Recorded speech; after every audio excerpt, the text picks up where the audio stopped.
बोला बोला बीना वाली मैया की जय।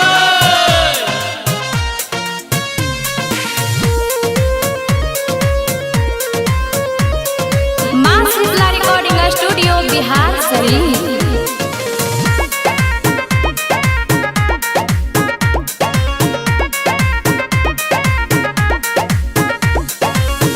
हंस चढ़ियावा मैया हमारो के बेरिया हे आहे।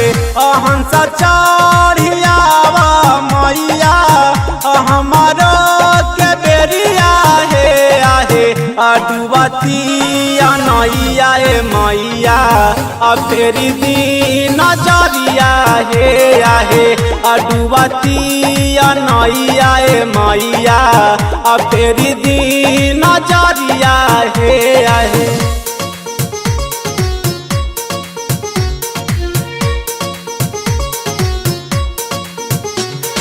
प्रेम से बोलो सरस्वती मैया की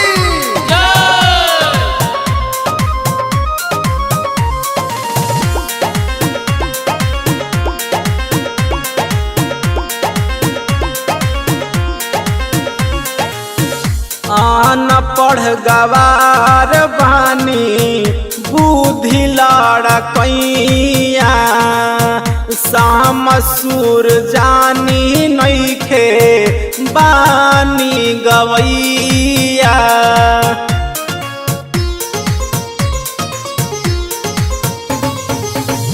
आन पढ़ गवार बानी बुद्धि लड़कैया। शाम सुर जानी नैखे बानी गवैया।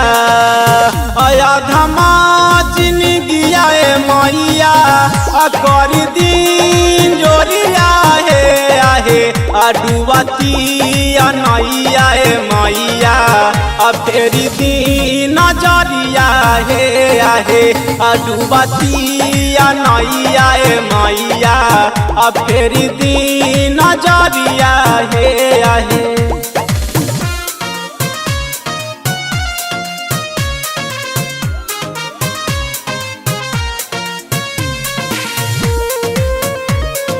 बोलो बोलो बीना वाली मैया की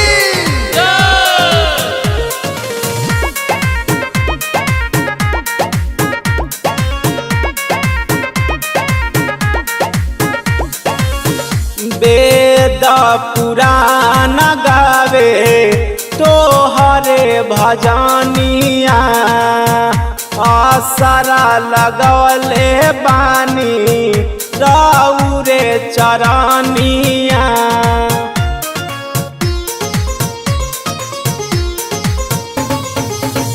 वेद पुराण गावे तोहरे भजनिया। आसरा लगवले बानी रौरे चरनिया।